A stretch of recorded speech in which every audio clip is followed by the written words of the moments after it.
What's up, everyone? Welcome back to the shop. Today we're going to do a recap on the Ohio River Super Tournament at Tanner's Creek.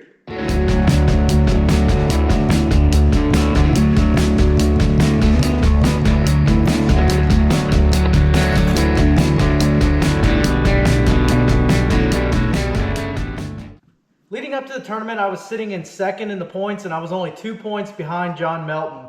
And this was the final tournament of the year, so we're going to give it our all and see if we can end up on top and win that Angler of the Year for the BFL Hoosier Division. Coming into the tournament, there was Hurricane Helene was actually making its way through Florida, and then it made its way all the way up to where we were at Tanner's Creek. Obviously, it wasn't really a hurricane at that point, but it was a ton of rain, ton of wind. It kind of messed with practice a little bit, and it definitely messed with the tournament a little bit.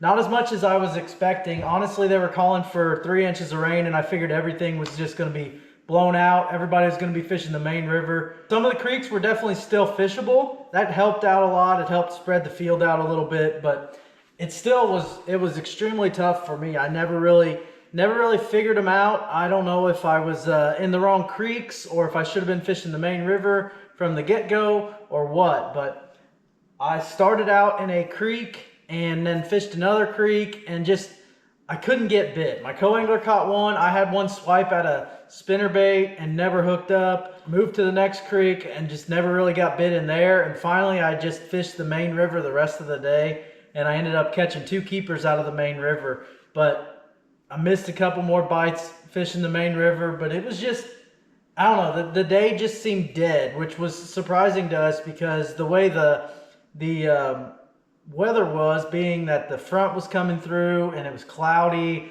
it was raining, there was a little bit of wind and everything. It should have set up perfectly. They should have been chasing bait everywhere. They just weren't. It just seemed completely dead to me all day. So I ended up catching 2 keepers.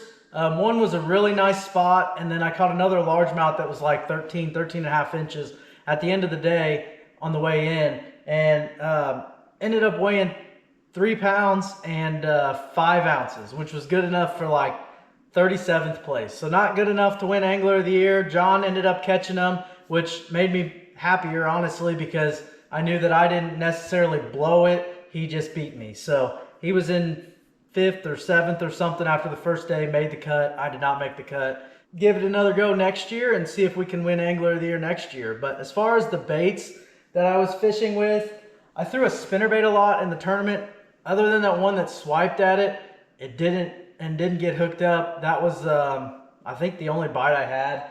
But I threw this Accent Spring Ding. It's a 3/8 ounce. It's got a orange blade and it's chartreuse and white. Pretty good spinnerbait for the river. And I threw it on a spinnerbait rod, the Custom Light Lose spinnerbait rod with a Custom Pro Lose reel. And that's a 7:5 to 1 gear ratio. And I threw it on 15-pound Berkeley fluorocarbon. I like to throw pretty much, majority of my stuff I throw on 15, but definitely spinnerbaits, chatterbaits, stuff like that I'll throw on 15. Because it's easy to cast, and it's got enough power to get those fish in whenever you get them to bite. But that's pretty much what I did with my spinnerbait. I was throwing it around laydowns, stumps, any like under branches and stuff like that. Basically just going down the bank and fishing what's in front of me. The fish that I ended up catching was on a baby D-bomb, and I threw a green pumpkin baby D-bomb. I dipped the tail chartreuse, just like a 1/4 inch of the tail I dipped chartreuse, and I had that on a Texas rig with a 1/4 ounce TMO tungsten weight, and I had that pegged in order to keep my bait with the weight the whole time. Sometimes I'll throw it unpegged, but the peg seems like when you're fishing around some heavier cover, it keeps that with the it keeps your bait with the weight more, and you kind of know where your bait is at all times rather than just kind of floating down slower. Sometimes the floating down slower will get you more bites, but that's how I had it fished this time. I was throwing it on 20-pound test, peg sinker, and I had a Custom Light reel. This is also a 7:5 to 1 gear ratio, and I have it on a it's actually called a Magnum Grass Custom Light from Lose. It's a 7'2" heavy rod, and it's got a lot of backbone to where I can get those fish out of some heavy cover. The couple fish that I did catch, I was throwing up next to cover in that heavy current and making sure that I got behind the current, because those fish would basically be sitting right behind the current.